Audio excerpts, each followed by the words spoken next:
This is your daily dose of all things royal. Welcome back, my gorgeous, good-looking friends.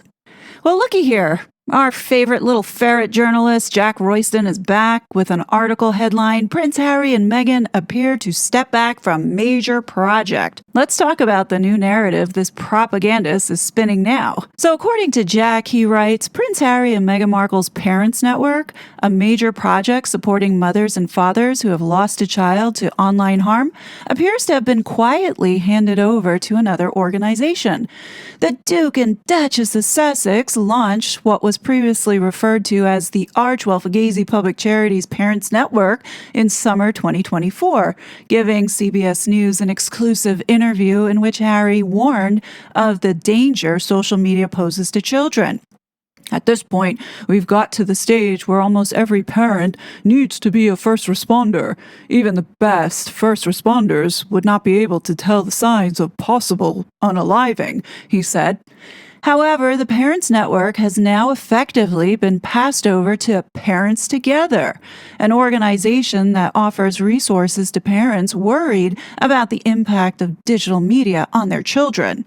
Archewell has given Parents Together the network's full operational capacity and structure, including systems and processes, as well as brand and creative assets, Newsweek understands. Archewell has also given a cash grant to cover the network's first year of core operations.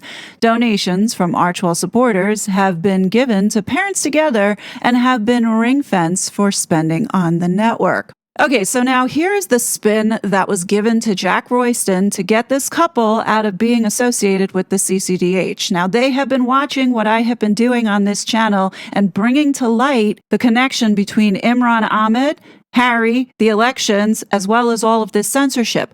But Jack writes, a strategic partnership between the two organizations was originally announced in October, but the subtle wording of publicity material at the time may mean some are surprised to discover that there is in fact no mention of Archewell or Harry and Meghan's role in creating the project on Parents Together's publicity accessible website, where the network is now advertised via an online form. It is, of course, possible that parents discuss the couple's role in their private chat rooms. Jack continues on, saying, however, it is worth noting that Harry remains patron of both Travelus, his ecotourism, otherwise known as Green Colonialism Initiative, and the Grift Games, his tournament for wounded veterans, and both mention him prominently online. Parents Together does not list the network's connection to the Duke and Duchess of Sussex. Parents Together has built trusted relationships with many of these families over the years, and their expertise makes them the ideal permanent home for the Parents Network, the source continued. We couldn't be more excited to see these families supported and amplified in such capable hands. The move coincides with the couple's rebranding their foundations as Archewell Philanthropies and turning into a fiscal sponsor, a charitable organization that funds other charities but does not run its own programs. Like, if you haven't figured it out yet, this couple is in a world of shit right now.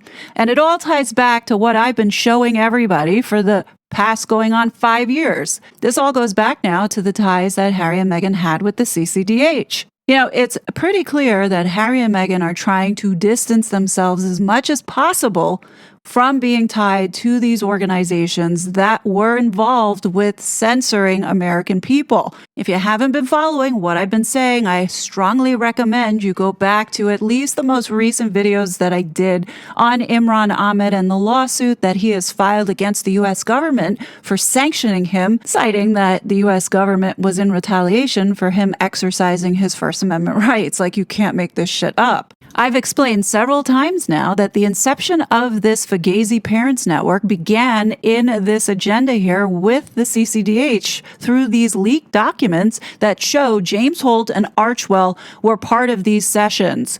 Planning sessions that included strategizing on how to kill Musk's Twitter and pushing policy and reform.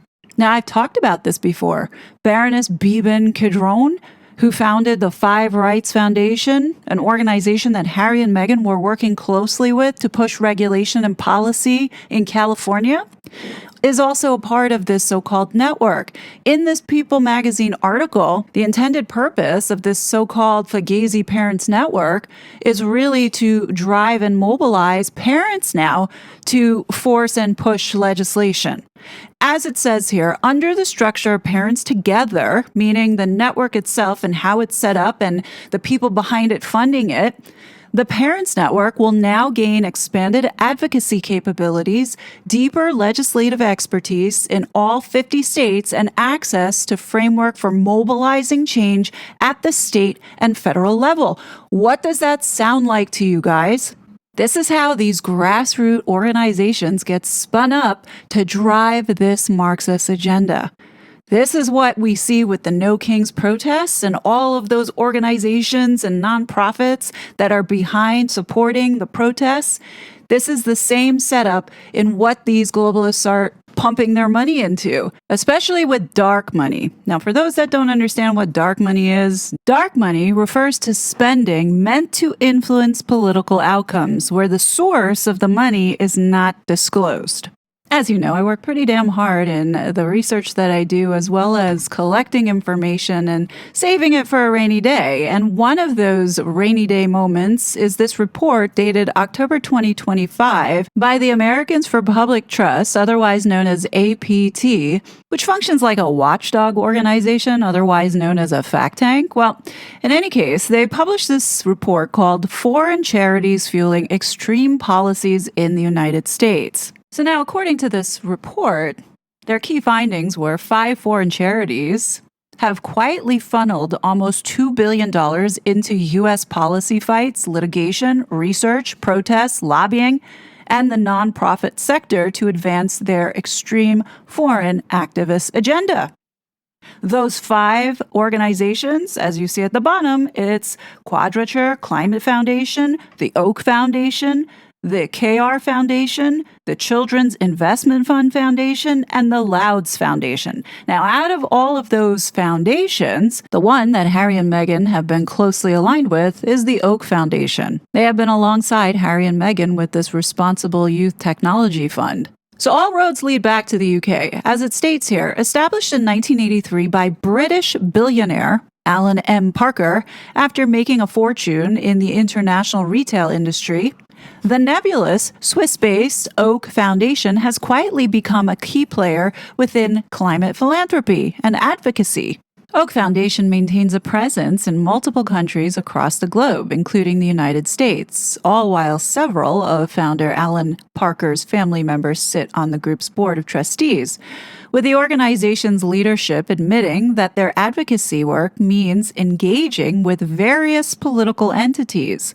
Oak Foundation backs a host of radical climate positions, including supporting opposition to the Keystone XL pipeline, extreme and impractical carbon net zero targets, and backing movements that push for implementing the goals of the Paris Climate Accords. Oak Foundation also maintains that climate justice is at the center of its work, and that it engages at the intersection of race, equity, gender rights, and social justice. One of its approaches to realizing its agenda involves using finance as a lever for change to challenge the fossil fuel sector, and the organization listed in a 2023 report that it supports efforts that use innovative and disruptive finance strategies to end public money for coal, oil, and gas expansion or production. Now, you might be saying to yourself, well, what does this have to do with the internet and censorship with Harry and Meghan? Well, obviously, the big push for all of these foundations doesn't matter what industry that they're focused on to maintain profit. They need to get a hold of the internet and control the narratives. And this is the problem that we see right now with X and why there's so much pressure to get X canceled. None of this is about safety. This is all about getting control of those algorithms and being able to control what kind of information people get to see, especially your kids, so they can be indoctrinated into this cult of being this leftist globalist citizen slave. Now, the U.S. groups that Harry and Meghan have been tied to that are financed by Oak Foundation's foreign dark money are Rockefeller Philanthropy Advisors, you have the Tide Center, you have the Hopewell Fund, and you have Parents Together, with over $3 million coming in over the decade from 2014 to 2024. If you go to the beautiful, glossy PR marketing annual report by the Oak Foundation, they've laid out how they've allocated their $466 million to grant making and contribution to a safer, fairer, and more sustainable world. Now, hopefully last year you remember me talking about the shift in where money was going to be allocated and what these billionaires were going to be focused on. I did indeed say that we were going to see a shift of interest into keeping the kids safe and preventing any type of abuse and harm towards our precious children. Sure enough, Oak Foundation dedicated $45.6 million towards preventing child sexual abuse. And within those grants that were given out, this is where this organization is hiding their censorship work.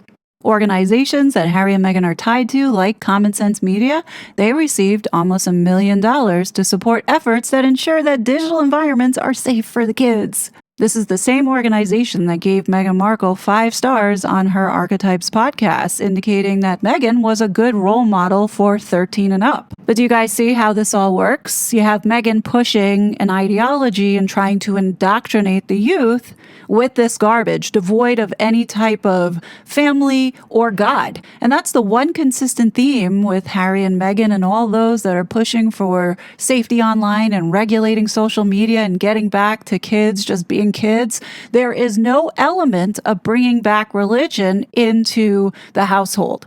But I digress. Getting back to the dark money that is being funneled into U.S. organizations like the Hope Lab Foundation, giving $220,000 to support the Responsible Tech Youth Power Fund, that little coalition that Meghan and Harry's Archewell Fugazi Public Charity is a part of to make them look like they are a real foundation when they're only just a public charity. Well, anyway, the initiative is aimed at supporting youth and intergenerationally led organizations to foster responsible technology that enhances the well-being of all communities.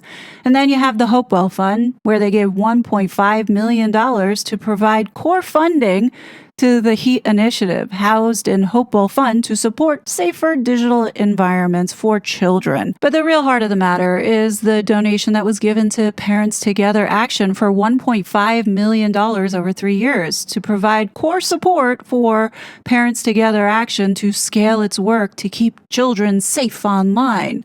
And from there, when this dark money gets pumped into organizations like Parents Together, combined with the work of the CCDH, you then all of a sudden now have these Fugazi reports that are being put out to where pressure now at a grassroots level gets put onto these legislators to push policy reform. As it says here, November 14, 2025, as parents, policymakers, and concerned consumers become more alarmed at the rushed and unready AI products released by tech companies, a growing number of experts are speaking out about the need for greater guardrails and safety measures.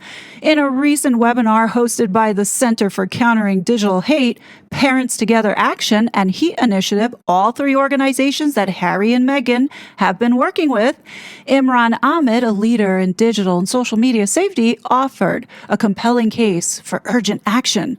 The CCDH and Imran Ahmed are also funded by dark money. Between the years 2015 to July of 2024, the CCDH received about $690,000 from this organization called the KR Foundation, which is based in Denmark. This is what makes this so egregious. The United States is vulnerable to the corrupting influence of foreign money because existing laws impose almost no restrictions or oversight to police its flow into the country. Foreign money and its influence are flooding the U.S., posing a significant risk to our national security, our institutions, obviously, and our politics, most definitely. Some states are fighting back with an array of measures, including laws restricting foreign adversaries from purchasing land or banning foreign contributions to state ballot issue campaigns. Others are enacting state-level Foreign Agents Registration Act, FARA laws, or requiring greater transparency for foreign gifts and contracts into American higher education. However, despite all of this progress, more needs to be done, as foreign money can still fund U.S.-based organizations and nonprofits, most often 501c3s and 501c4s, virtually going unchecked. Look, we know not to take Harry and Meghan seriously, but the organizations that they are connected to, don't be fooled by the glossy PR impact reports that they put out. These are dark money behemoths that engage in U.S. policy debates and political activities behind the scenes of litigation, lobbying, and advocacy campaigns. Are foreign financiers eager to bankroll the next advocacy fight to enact their vision for the United States, undermine our independence, and promote civic unrest, and ultimately been weakening America. Now, if you've been with me from the very beginning, then you know that I haven't strayed from telling you exactly what Harry and Meghan came to the United States to do. And now this is all starting to catch up to them. Now, some of you might ask me if it's true that Harry and Meghan's assets have been frozen and that now the IRS is looking into Archwell. Now, at this time, I'm unable to confirm the financial status of Harry and Meghan.